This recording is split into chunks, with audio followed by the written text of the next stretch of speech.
اعوذ باللہ من الشیطان الرجیم بسم اللہ الرحمن الرحیم نحمدہ و نصلی علی رسولہ الکریم۔ ہر کے پیرو ذات حق را ایک نادید، نے مریدو نے مریدو نے مرید۔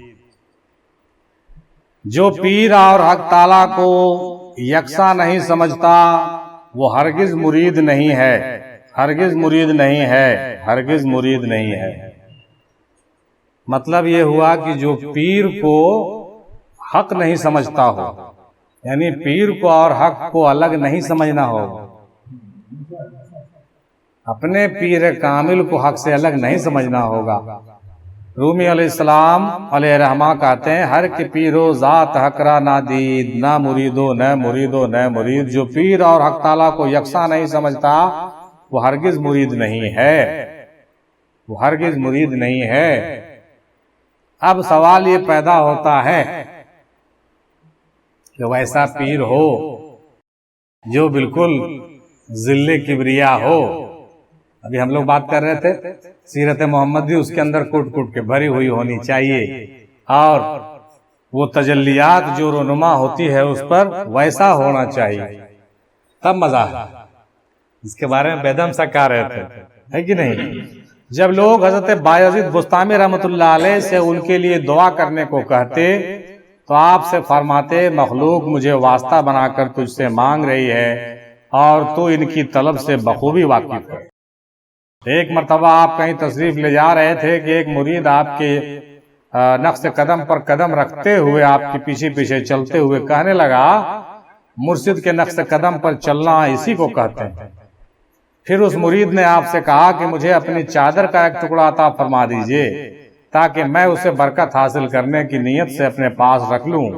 تو آپ نے فرمایا کہ اگر میں تجھے اپنی کھال کا ٹکڑا بھی کاٹ کر دے دوں تو اس سے بھی تجھے اس وقت تک برکت حاصل نہیں ہوگی جب تک کہ تو میرے جیسی نیت رکھنے والا اور میرے جیسا عمل کرنے والا نہ ہو جائے۔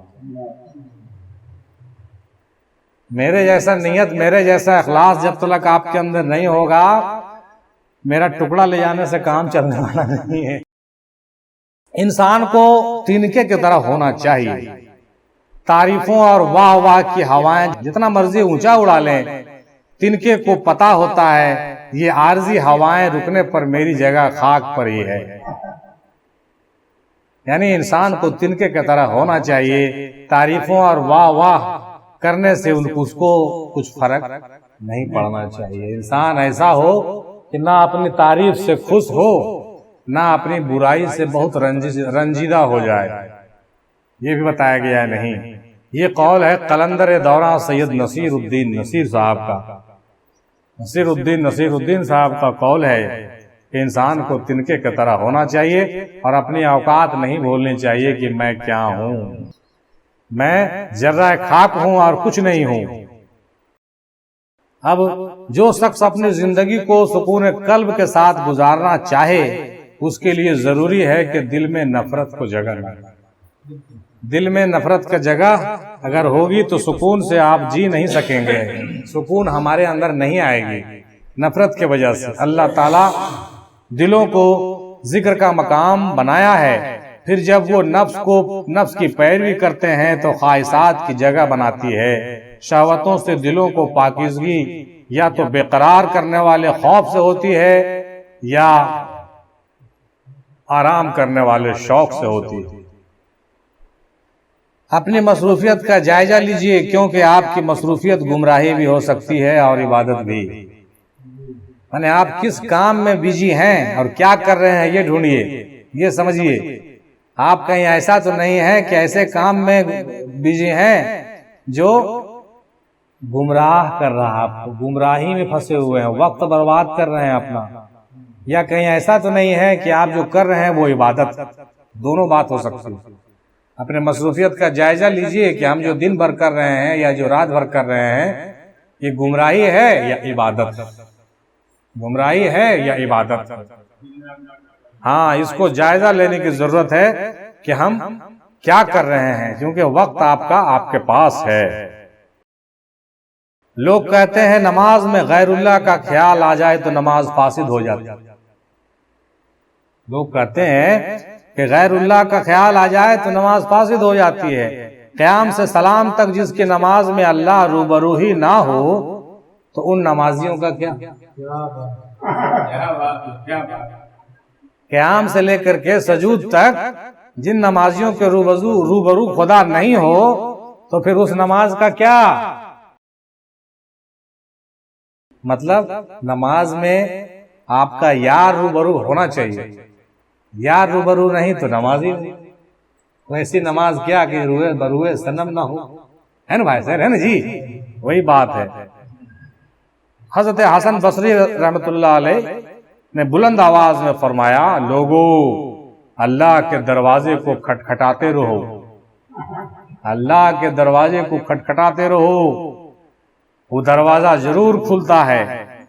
ایک بڑھیا نے یہ سنا تو بولی، اے حسن، کیا اللہ کا دروازہ بند بھی ہوتا ہے؟ اے حسن، اللہ کا دروازہ بند بھی ہوتا ہے. حسن بصری یہ بات سن کر گس کھا کر گر پڑے اور فرمایا، اے اللہ، یہ بڑھیا تجھے مجھ سے زیادہ جانتی ہے. یہ بڑھیا تجھے مجھ سے زیادہ جانتی ہے. اس بڑھیا کے اندر زیادہ معرفت ہے ہم سے. ہم کہتے ہیں کہ کھٹکھٹاتے رہو دروازہ، آئی کہتے ہیں کہ کھٹکھٹانے کی ضرورت کیا؟ بند کب تھا اس کا دروازہ جو تم کھٹکھٹا رہے ہو؟ دیکھیے خیالات کے اندر جو ہے کتنی بلندی ہے. سو دیکھیے اور کیسے کیسے لوگ ہوئے ہیں، سو سوچنے کی بات ہے. جی جی جی، اس لیے اللہ کا دروازہ نہ تو بند ہوا ہے نہ بند ہوگا. جب بھی آپ حاضر ہیں وہ دروازہ کھلا ہوا، آپ کی بات سن رہا، آپ کی توبہ کو قبول کر رہا. یار کی مرضی نہ ہو تو خیال بھی عطا نہیں ہوتا. خیال بھی جو آتا ہے، کوئی بھی خیال، وہ یار کی مرضی سے ہی آتا ہے، ورنہ خیال کہاں آتا ہوتا صاحب. تم پڑھنے سے سیکھ سکتے ہو لیکن سمجھنے کے لیے تمہیں محبت اور صحبت کی ضرورت ہوگی. شاہ شمس تبریز کہتے ہیں، شمس تبریز رحمۃ اللہ علیہ فرماتے ہیں کہ پڑھ کے سیکھ تو سکتے ہو لیکن پڑھنے سے کام نہیں چلے گا. آپ کہتے ہیں نا کہ پڑھنا پڑے گا. آپ ہی کا قول ہے کہ پڑھنے سے کام نہیں چلے گا، پڑھنا پڑتا ہے. جب پڑھ جائیے گا تب ہوگا. پڑھ جائیے اس پر، ہاں اس کے پیچھے پڑھ جائیے. پڑھنے سے کام نہیں چلے گا. وہی بات جو ہے مولانا روم اور شاہ شمس تبریز کہہ رہے ہیں کہ تم پڑھنے سے سیکھ سکتے ہو بابو، لیکن سمجھنے کے لیے تم کو محبت بھی چاہیے اور صحبت بھی چاہیے. یہ جو صحبت ہے، پڑھنے کو تو ہم لوگ پڑھتے ہیں لیکن صحبت جب کرتے ہیں کہیں پر تو بہت سی چیز سمجھ میں آتی ہے پریکٹیکلی. اور محبت جو ہے بہت ضروری ہے بھائی. بنا محبت کو تو کچھ ہونے والا ہے نہیں. کیا غلط کر رہے ہیں؟ بولیے. کچھ نہیں، کچھ نہیں. محبت ہی ایمان ہے. اسی لیے وارث پاک رحمۃ اللہ علیہ نے کہا، سنا سنا محبت کرو، محبت کرو. ہے نا بھائی؟ ان کا قول یہی ہے، محبت کرو. اور یہ بھی کہا کہ جو ہم سے محبت کرتا ہے وہ میرا ہے. ہمارے پیر نے بھی یہ کہا کہ جو ہم سے محبت کرے گا دنیا کے کسی کونے میں رہے گا وہ میرا مرید ہے. اتنا بڑا دروازہ کھلا ہوا ہے ہم لوگوں کا صاحب، گھبرانے کا کوئی ضرورت ہی نہیں ہے. حضرت جابر رضی اللہ تعالیٰ عنہ فرماتے ہیں کہ کچھ لوگ جہاد سے واپسی پر حضور اقدس صلی اللہ تعالیٰ علیہ وسلم کے بارگاہ میں حاضر ہوئے. جہاد سے لوٹ رہے تھے تو آپ نے ارشاد فرمایا، تم آ گئے، خوش آمدید، تم لوگ جہاد سے لوٹ کے آ گئے، تم چھوٹے جہاد سے بڑے جہاد کے طرف آئے ہو. میں نے ابھی تو چھوٹے جہاد کر کے آیا، ابھی بڑکا جہاد باقی ہے. میں نے جنگ سے آئے ہو تو کیا نحال کیے ہو؟ ابھی تو وجود کا ہے لڑائی باقی. ابھی اس کے اندر نفس ہے، اس کے اندر بہت سے ایسے مقامات ہیں جس سے آپ کو طے کر کے آگے جانا ہوگا. ہر نفس سے گزرنا ہوگا، بڑے بڑے خواہشات کا جو ہے سر کرنا ہوگا. ہے نا جی؟ تاکہ ابھی تو جہاد اصغر سے اب جہاد اکبر کے طرف اب آئے ہو. خوش آمدید، تم چھوٹے جہاد سے بڑے جہاد کے طرف آئے ہو. انہوں نے پوچھا، جہاد کیا ہے حضور؟ تو رسول پاک نے فرمایا، بندے کا اپنے خواہشوں سے جہاد کرنا، اپنی خواہشات سے جہاد کرنا اصل جہاد ہے. اپنے خواہشات سے جنگ کرنا اصل جہاد ہے، ورنہ لڑائی جھگڑا کرنا اصل جہاد نہیں ہے۔ لڑائی جھگڑا کر کے کسی کو جیت لیے یا فتح کر لیے تو وہ جہاد چھوٹا جہاد کہلائے گا۔ ٹھیک ہے، حق و باطل کی لڑائی ہے، وہ بھی ہے، ضروری ہے، لیکن اصل لڑائی آپ کے اندر ہے، اصل لڑائی آپ کے اندر ہے۔ اور ایک مقام نہیں ہے اس میں، اتنا مقام ہے۔ ابھی اب حضرت کہہ رہے تھے کہ اتنا بڑا دریا ہے یہ سمندر جو تصوف کا ہے، اتنا بڑا ہے کہ چھوٹا پتوار سے پار لگنے والا نہیں ہے، بہت چھوٹی پتوار سے پار لگنے والا نہیں ہے، اس میں بہت دور سفر کرنا ہوگا، وہ بھی اپنے پیر کی نگرانی میں، دھیرے دھیرے دھیرے دھیرے دھیرے۔ ایک ہے نا، ایک بیان آیا تھا کہ تصوف کی 6 گھاٹیاں 7 مقامات، یہ سب آتا ہے سننے میں۔ ہم لوگ کیا سوچتے ہیں کہ ارے بس ہم لوگ اب مرید ہو گئے ہیں، اب تو سب پار، بیڑا پار۔ ہم تو پہلے بولے کہ بیڑا پار اور نجات پار سے کام چلنے والا نہیں ہے سب۔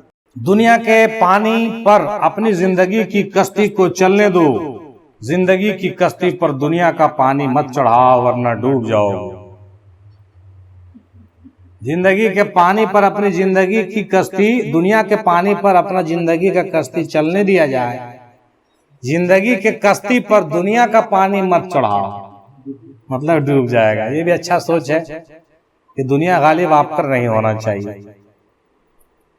بخدا کوئی صبح اور شام نہیں ہوتی جب تو میرے دل اور میرے خیالوں میں نہ ہو، میں کسی کے پاس گفتگو کرنے کو نہیں بیٹھتا جب تک میرے ہم نشینوں میں تیرا ذکر نہ ہو۔ میں نے کبھی تیرا ذکر رنج و خوشی کے عالم میں نہیں کیا، مگر اس وقت جب تیری محبت میری سانس میں ملی ہوئی ہو۔ میں نے پیاس میں کبھی پانی نہیں پیا جب تک تیرا خیال پیالے میں نہ ہو۔ اگر مجھے طاقت ہوتی تو میں منہ کے بل گھسیٹتے ہوئے اور سر کے بل تیرے دیدار کو آتا۔ کشف المحجوب میں داتا گنج حجویری رحمۃ اللہ علیہ لکھتے ہیں۔ بہت بڑی بات ہے، اللہ والوں کی بات ہے، یہ اللہ والوں کی بات ہے۔ نفس کو کبھی مارا نہیں جاتا بلکہ نفس کو لگام دیا جاتا ہے۔ نفس کو مارا نہیں جاتا، لگام دیا جاتا ہے، قابو کیا جاتا ہے۔ جیسے ایک بدمست جانور اپنی پوری طاقت کے ساتھ چھوڑ دیا جائے تو وہ سراسر نقصان بن جاتا ہے، پر جب اسی جانور کو لگام دیا جائے تو وہ قابو میں آ جاتا ہے، اس کے طاقت محدود ہو جاتی ہے اور ہم اس پر بیٹھ کر اپنی من پسند سواری کر سکتے ہیں۔ یاد رکھیے کہ مرشد کامل نور الہدیٰ ہی وہ ہستی ہے جو طالب حق کے دل سے ہوائے نفس کی لذتوں کو ختم کر کے اس میں قرب الہی کی بیج بوتا ہے۔ جی بہت مشکل کام ہے۔ انسانیت محبت کا مرکز اور محبت انسانیت کی معراج ہے۔ اگر میرا علم مجھے انسان سے محبت کرنا نہیں سکھاتا تو ایک جاہل مجھ سے 1000 درجہ بہتر۔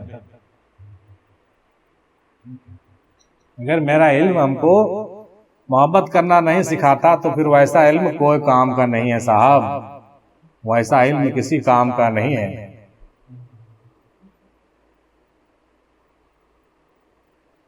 اگر آپ کو درد محسوس ہوتا ہے تو آپ زندہ ہیں، لیکن اگر آپ کو دوسروں کا درد بھی محسوس ہوتا ہے تو آپ زندہ انسان ہیں۔ اگر خالی درد محسوس ہوتا ہے تو زندہ ہے، لیکن دوسروں کا درد بھی محسوس ہوتا ہے تو زندہ انسان ہے۔ حضرت رابعہ بصری کا ایک خوبصورت قول یاد کیجیے۔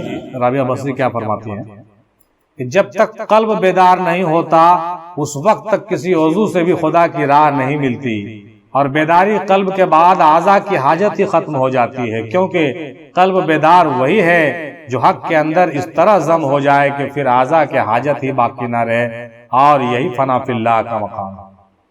یعنی اصل کھیلا قلب سے ہے، سارا کھیلا قلب کے اندر ہے بھائی، باہر تو بعد میں ہے، پہلے قلب میں۔ جب لازم باخرد ہم خانہ بودن، دو روز من تواں دیوانہ بودن۔ کیا ضروری ہے کہ ہر وقت عقل کے ساتھ ہی رہا جائے، عقل کے بات ہی سنی جائے؟ 2 روز دیوانہ بن کر بھی رہنا چاہیے۔ چلیے ماشاءاللہ بہت بہتر۔ وآخر دعوانا الحمدللہ رب العالمین برحمتک یا ارحم الراحمین۔